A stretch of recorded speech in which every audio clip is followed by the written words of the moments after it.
Paano makalimutan ang ex? Tips number 1. Pagtanggap ng sakit. Kahit gaano kasakit ang nararamdaman mo, kailangan mo itong tanggapin dahil ang totoo, hinding-hindi mo kayang iwasan ang katotohanan. Wala tayong magagawa kundi harapin ito.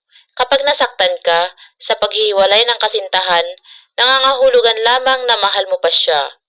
Kadalasan, ang problema sa tao kapag bigo, paulit-ulit ang pag-iisip sa nangyaring hiwalayan. Tip number 2. Pag-iwas sa mga nakaugalian. Kailangan mong kalimutan ang mga bagay na nagpapaalala sa ex-boyfriend o ex-girlfriend o dating mahal mo, gaya ng pagpatay ng music na maaring magpaalala sa iyo ng dating kasintahan. Baguhin ang ayos ng bahay. Pag-iba ng posisyon ng mga upuan sa sala at mga appliances. Ang point ng pagbago ng lifestyle mo ay upang mas mapabilis ang recovery mo sa puso mong sugatan. Kung kinakailangan mong palitan ang mga brand ng shampoo, palitan mo. Higit sa lahat, burahin mo rin ang number ng ex mo sa iyong cellphone. Hindi bukas, hindi mamaya, kundi ngayon mo na ito gawin. Take this opportunity to try something new. Makipagkaibigan ka pa sa iba, palakihin mo ang mundo mo. Tip number 3. Baguhin ang iyong pag-iisip. Pagdating sa relasyon, baguhin mo ang iyong nasa isip. Iwasang isipin ang pagkabigo ay katapusan na ng kaligayahan mo sa buhay. Sa halip, isipin lamang na isang pagsubok sa buhay mo ang nangyari. Tingnan mo ang bilang isang pagkakataon upang tumibay ang sarili mo. Ika nga nila, experience the best teacher. Hindi ka matututo kung hindi ka nagkamali sa buhay. Sometimes you can get over being hurt until you know you've been hurt.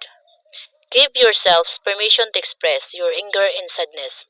Hayaan mo ang sarili mong magalit, mainis at umiyak hanggang sa makamove on ka na. Tip number 4. Maging positibo sa nakaraan.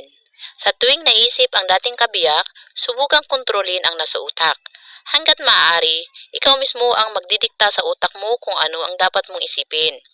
Maging positibo ka sa nakaraan mo, gaya ng pag-ibig mo na hindi kayo ang para sa isa't isa, at mas higit pa na dumating sa buhay mo. Take a walk or call someone who's having difficulty and try to think of them instead of yourself. Matutong magtiwala muli. Kung magkakaroon ka muli ng isang relasyon, dapat alam mo kung paano sumugal dahil ang pag-ibig ay parang sugal.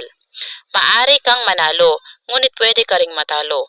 Don't let a bad experience keep you from living your life to the fullest. You can go through life suspicious or loving and laughing. Tip number 5. Harapin ang problema. Isulat sa papel ang dahilan kung paano ka na-inlove sa ex mo. Gumawa ng picture sa utak na nilista mo na unang dahilan. Make it small. Burahin ang kulay na imahe na naiisip mo upang maging black and white. Then make it transparent. Hanggang tuluyan na itong mawala sa utak mo. Gawin mo ito sa 4 pang naitala. Sa ganitong paraan, unti-unti mong makakalimutan ang bagay na nagpa-inlove sa iyo sa kanya. Makakatulong din kung iisipin mo ang mga negative na ugali o kilos ng ex mo. Mag-isip ka ng mga bagay tungkol sa kanya na maaring makapagpa-turn off sa iyo. Take a walk or call someone who is having difficulty and try to think of them instead of yourself. Tip number 6. Humanap ng bagong pag-ibig. Mabilis kang makakamove on kapag naniniwala ka at bukas ka sa bagong pag-ibig na pwedeng dumating sa buhay mo. Huwag kang magpatali sa mga emosyon mo na mahirapan ka nang makakita pa ng mas tunay na pag-ibig. Malaki ang mundo, marami ka pang makikilalang mundo na maaaring makapagpabago sa isip mo. Marami pang tao sa mundo na pwedeng magpapaniwala muli sa iyo na masarap ang magmahal at mahalin. Huwag mong ikulo ang sarili mo sa nakaraan. Piliin mong maging masaya. Humanap ka ng taong ipaparamdam muli sa iyo kung ano ba ang tunay na pagmamahal. Siguraduhin mong totoo at puro ang pag-ibig na ito at hindi pa nakiputas lamang. Tip number 7. Makipagkita ka sa mga kaibigan. Malaki ang may tutulong ng mga kaibigan mo upang gumaan ang pakiramdam mo. Aminin man natin o hindi, ang mga kaibigan natin ay isa sa mga nakakapagpa-comfort sa atin. Mapapatawa nila tayo sa mga panahong nasasaktan at nalulungkot tayo. Humingi ng advice sa iyong mga kaibigan. Makipagkita sa kanila. Pwede kang sumama sa gala at ilabas mo sa kanila ang mga hinaing at problema mo. Magkwento ka kung bakit kayo naghiwalay. Mas masarap at magaan sa pakiramdam kapag nailabas mo sa iyong loob ang mga problema mo.